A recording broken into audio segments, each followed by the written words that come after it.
Salut tout le monde, aujourd'hui on va voir comment partager un accès à son back-office sur son site Shopify. On le rappelle, on vous déconseille fortement de partager un accès en partageant votre identifiant de connexion ainsi que votre mot de passe. C'est vraiment pas une bonne pratique en termes de sécurité. Si jamais vous utilisez ce mot de passe sur une autre plateforme, ça peut être très facilement piraté et vous mettez en danger toutes les données sur vos autres plateformes. Et c'est pour ça d'ailleurs que Shopify a prévu 2 méthodes pour partager un accès en toute sécurité.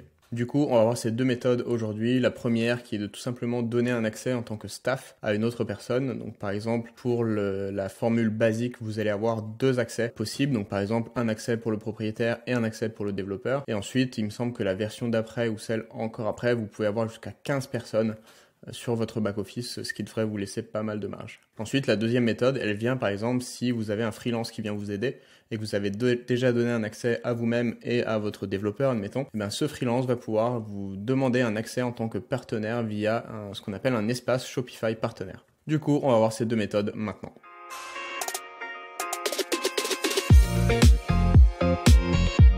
Pour ceux qui ne me connaissent pas, je m'appelle Rémi, je suis account manager chez Majordome Digital, une agence qui forme et qui accompagne les professionnels sur leur marketing en ligne. Alors la première chose à faire pour donner un accès à quelqu'un, ça va être de se connecter à son back-office Shopify. Nous ici, on va utiliser le même site que pour la démo pour Merchant Center, donc ça va être Kenodesk. Donc en fait, ici, une fois que vous êtes connecté à votre back-office, vous avez en bas à gauche un petit bouton qui s'appelle Settings ou Paramètres. Donc vous allez cliquer dessus. Ça va vous amener à cette fenêtre. Ensuite, sur cette fenêtre, vous allez voir User and Permission. Donc ici, ça va être utilisateur et autorisation, j'imagine, en français. Donc vous cliquez dessus. Alors c'est sur cette page que vous allez pouvoir gérer tous vos accès et voir un petit peu les accès qui ont été donnés au site. Donc on voit ici, en premier lieu, le propriétaire du site.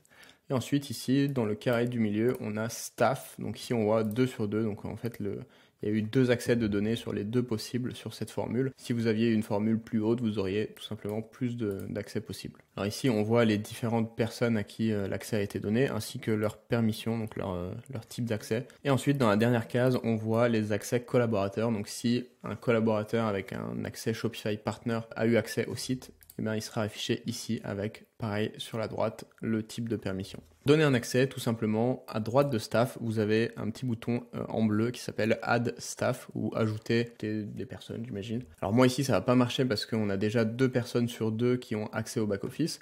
Mais tout simplement, vous allez cliquer sur ce bouton et ensuite vous pourrez rentrer l'adresse email de la personne à qui vous voulez donner un accès. Et cette personne, elle va recevoir un email sur lequel elle pourra appuyer sur un bouton et tout simplement se créer un compte Shopify si elle n'en a déjà pas un. Et ensuite, elle pourra se connecter et accéder à votre back-office. Alors bien sûr, quand vous allez cliquer sur le bouton et ajouter son adresse email, vous aurez aussi la possibilité de paramétrer en fait tous les accès que vous allez donner à cette personne. Donc si par exemple vous voulez juste lui donner un accès, admettons, aux produits, afin qu'elle puisse ajouter ou enlever des produits, vous pouvez faire ça. Si vous voulez même qu'elle puisse accéder aux applications, aux thèmes, qu'elle puisse modifier le thème, le code, etc., vous avez la possibilité de faire ça. Alors ensuite, une des plus importantes, je trouve, c'est comment donner un accès collaborateur. Donc ça, tout simplement, vous ne pouvez pas le faire vous-même, il faut que ce soit le collaborateur qui demande un accès à votre boutique. Donc on va voir ça maintenant. Ici, je suis connecté à notre espace Shopify Partner et je vais tout simplement ajouter une boutique en cliquant sur le bouton bleu ici. Alors ensuite, Shopify nous demande si on veut accéder à une boutique de développement ou une boutique gérée. Donc ici, tout simplement, si c'est un site qui existe déjà, qui est fini, vous pouvez tout simplement cliquer sur boutique gérée. Et ensuite, ici, on va rentrer l'URL de la boutique. Donc ici, hop.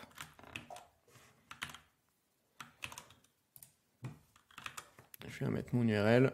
Et ensuite, on va pouvoir sélectionner les types d'accès qu'on veut avoir. Donc si, pour la simplicité de la vidéo, je vais cliquer sur tout sélectionner, mais admettons, je voudrais juste ne pas pouvoir accéder aux commandes parce que j'en ai pas besoin, admettons, j'ai juste à décocher ça et je n'aurai pas accès à la partie commande qu'on a ici. Non, ici, pardon. Pour la vidéo, je vais quand même cocher ça. Vous pouvez rajouter un petit message. Et ensuite, vous faites enregistrer.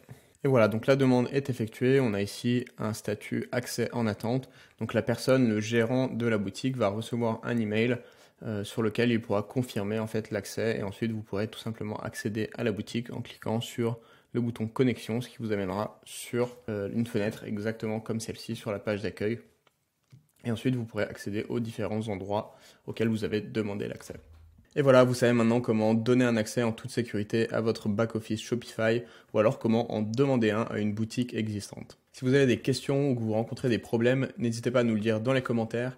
On vous aide du mieux qu'on peut et ça peut même nous donner des idées pour des vidéos futures. Si jamais vous rencontrez des problèmes qui sont assez récurrents, eh bien on peut faire une vidéo sur la résolution de ce problème. N'oubliez pas de vous abonner et d'activer vos notifications pour ne pas manquer les prochaines vidéos. Et moi je vous dis à la prochaine.